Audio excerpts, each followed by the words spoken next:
Hello. Everyone at Dartford Borough Council is well aware that this outbreak is bound to cause anxiety and concern right across our community. It's perfectly understandable that it does. But I want to reassure you that organisations like Dartford Borough Council and all the community partners we're working with have very well established plans for dealing with eventualities like this. And it's those plans that are helping us to deliver core services now, and they're working very well. As you might imagine, we are focusing initially on the most vulnerable in our society. But I don't want you to think for a minute that means we've forgotten everyone else. I am acutely aware that this outbreak will require responses to every neighbourhood, every household, every family, and I'm determined that Dartford Borough Council will provide that. Partnership is the key to this, because the simple truth is that different solutions to different problems will come from different places, and I want to give you a specific example of that. Some of you will have a direct relationship with the council because you have a council house, for example, and you may have already seen there's been some tweaks and changes to your service to increase our flexibility. We're asking you to be more flexible, and in return we are being more flexible. Specifically, I know there's a great deal of concern about what will happen with rents and tenancy security if income drops and you can't afford to pay your rent for a period. I just want to reassure you, Dartford Borough Council is a social landlord, and that social bit is key to what we do. We're not in the business of making anyone's life more difficult at the moment, and we're not in the business of evicting anybody. In fact, it's far more likely that when you hear from us, it'll be about offering to help and assist you through this period. But I do appreciate that when I talk about our clients and council house tenants, there are lots of other people in Dartford who'll be saying, well, what about me? I've got a private landlord. What about me? I've got a mortgage to pay.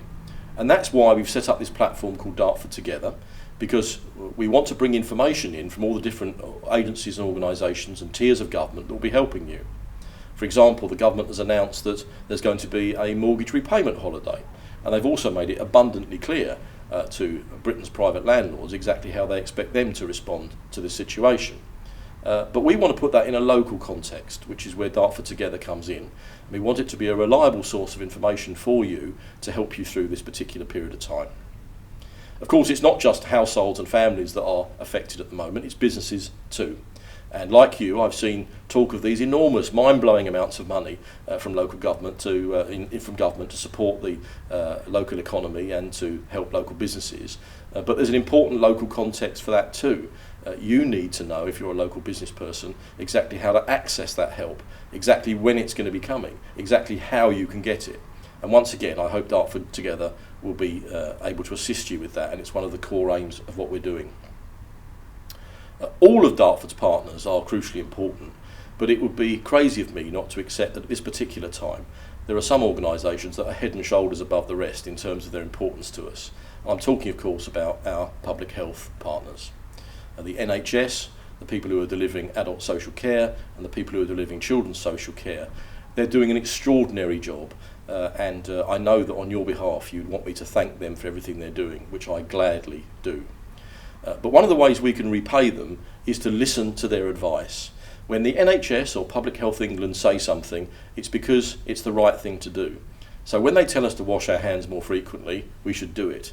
When they tell us the circumstances in which we should think about isolating, we should follow that advice. When they tell us about the distancing they want us to do when we go about our business, again, we should follow that advice. It's time for those of us who love and trust the NHS, and I'm sure we all do, to actually listen to them. And in doing so, I think that's the way for Dartford to come out of this situation quicker and stronger. I want to say a quick word about the community. Dartford is an extraordinarily strong community. I've always known that, but the evidence of it is now abundant. I've been very humbled in the last week or so by seeing all the efforts that are being made by people in our community. Everything from setting up and running local Facebook groups to offer mutual aid and support, through to offering to drive, to go shopping for people, to offer tele-companionship to people who are trapped at home, 1,000 different things that I know are happening. All I can say on behalf of the community is thank you, thank you, thank you. It is making an enormous difference. And it's also an indicator of exactly where our strength as a community lies and why we will emerge from this better and stronger and quicker. Final words are about the council and councillors. Us councillors get a bit of a bad ride sometimes in terms of our reputation, but I just want to make it absolutely clear that regardless of the party we represent, none of us come into this because we think it's easy or because we think there's something in it for us. We come into it because we know it's worthwhile. And it's at moments like this when perhaps we have the most to give. If you go to dartford.gov.uk, our website, you'll find there the list of all your local councillors. Some of you will have one councillor. In some busier and bigger areas you may have more than one. But every single one of those people stands ready to help you, as do I. I'm a local councillor too, and if I can assist you, then please don't hesitate to get in touch with us. Dartford will come out of this, and we'll come out of it bigger and better and stronger than before. We will get back to our normal life. We will be out meeting with friends, going to restaurants, watching Dartford win the league next year, watching rugby, watching cricket, going to the gym, going to swimming, all of those things that we do and are part of our life, getting out and about and meeting friends and going to the groups in our communities that matter to us.